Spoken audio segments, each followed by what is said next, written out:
El siguiente tipo de medidor dentro de los medidores de presión diferencial y el último a considerar aquí de esta familia es el medidor tipo cono en V o también llamado VCON. El medidor consiste de un cono centrado dentro de la tubería que interactúa con el fluido modificando el perfil de velocidad y creando en la parte aquí izquierda del cono una zona de baja presión justo después de la parte ancha. La posición central del cono en la tubería hace que la velocidad del fluido en los puntos de medición sea óptima, precisa, estable, independiente de la condición del flujo aguas arriba. En este esquema se observa la arquitectura de un medidor tipo cono en V o VCON. El fluido viene de la parte izquierda, en donde hay una toma de presión estática P1 aguas arriba del elemento. Es la presión que no ha sido afectada todavía por el cono.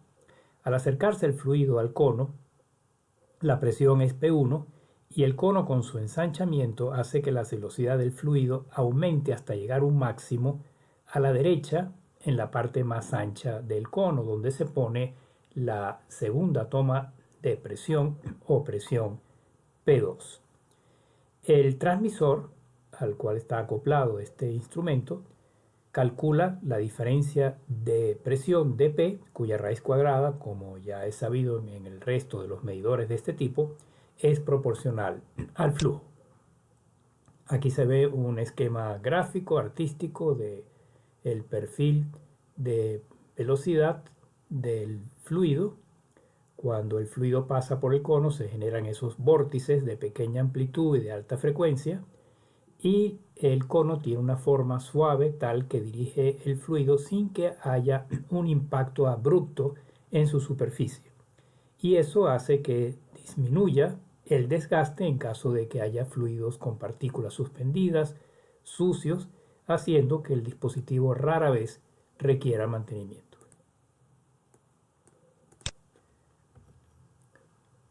Detalles de la instalación: el medidor colocado en un segmento de la tubería, el múltiple y el transmisor con su respectiva electrónica para enviar la señal a un computador de flujo, a un PLC o a un medidor. Y aquí otro detalle también de la instalación.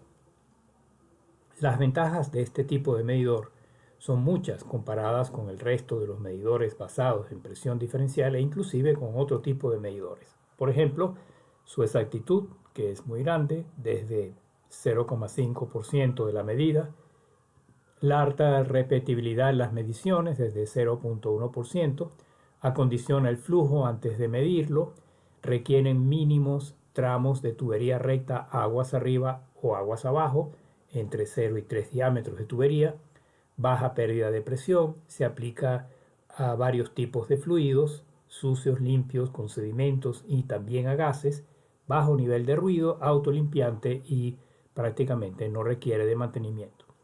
Las aplicaciones prácticamente en cualquier tipo de industria: la industria química, la industria de gas y petróleo, minería, alimentos y bebidas, pulpe, papel y la industria manufacturera en general. Con esto se termina el capítulo correspondiente a los medidores que se han clasificado como de presión diferencial o head meters, y se entra en otro tipo de medidor no tan frecuentemente utilizado y más bien que están cayendo en desuso, que son los medidores de desplazamiento positivo. Hay muchos, entre ellos los nombrados aquí: el disco oscilante, el pistón reciprocante, el engranaje oval, etc. Sus características generales son las siguientes: separan el flujo en segmentos de igual volumen, y esto los hace adecuados no solamente para medición de flujo, sino también medición de volumen.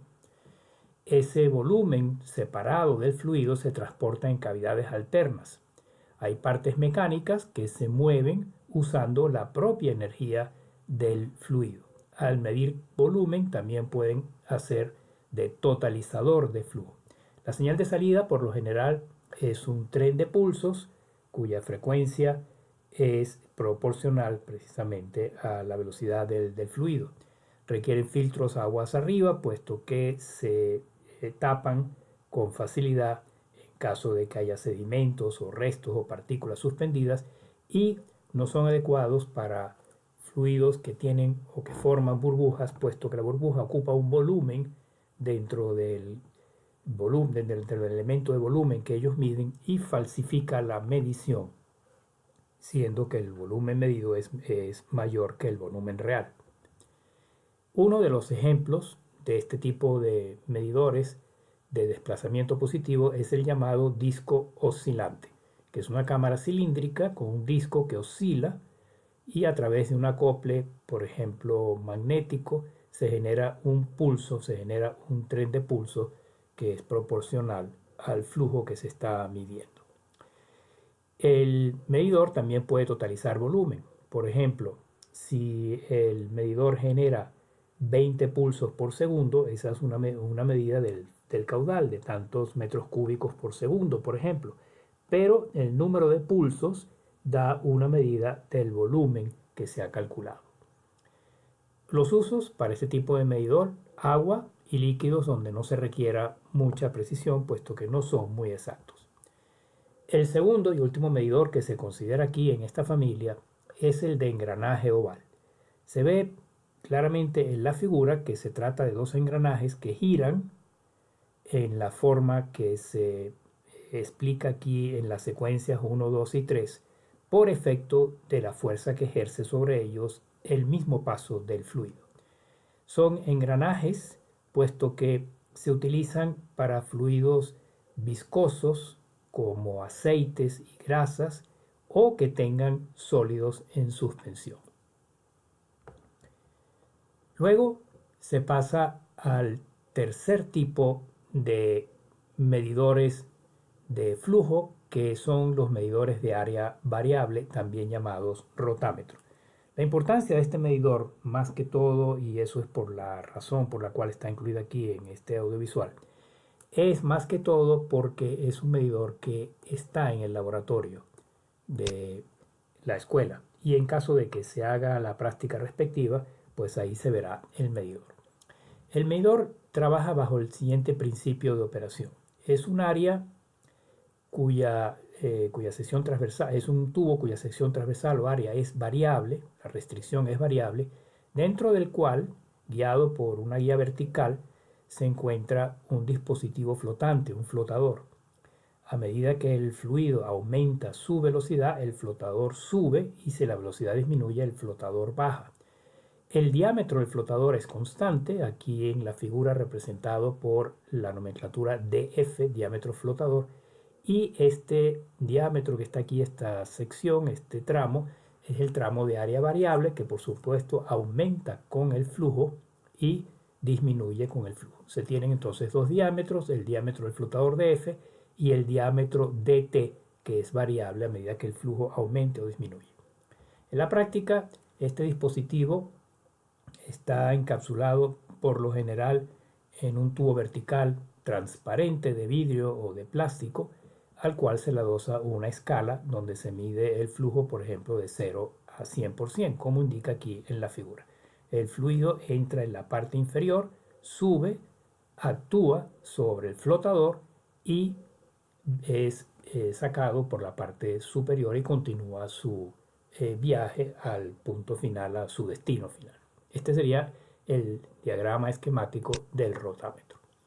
Existen ecuaciones mediante las cuales se puede calcular cuál es el flujo, en este caso el flujo másico dado por densidad por flujo volumétrico de un fluido a través de un rotámetro. La ecuación es la expresada en la parte superior, donde W es el flujo másico y K es el coeficiente del rotámetro, que viene dado en la parte inferior por el coeficiente de descarga, ciertas constantes como pi y g, y la relación entre diámetro del tubo en el cual se encuentra la parte superior del flotador en un determinado momento, y el diámetro del flotador, que es una constante.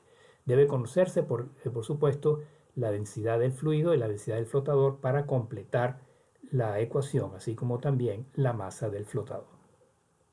Bien, con esto se finaliza la parte correspondiente a los medidores de área variable. El único que se ha considerado aquí es el rotámetro, y es conveniente en este momento recomendar que el estudiante o el lector eche un vistazo a los videos 13, 14 y 15 que están en la página web donde está el material de instrumentación industrial. Los videos 13, 14 y 15 ilustran varios de los medidores vistos hasta ahora. Por ejemplo, el video 13 se refiere a la placa orificio y al Venturi. El video 14 es un resumen muy bien explicado gráficamente del teorema de Bernoulli y sus aplicaciones. Y el video 15 se refiere al medidor tipo tubo de Pitot.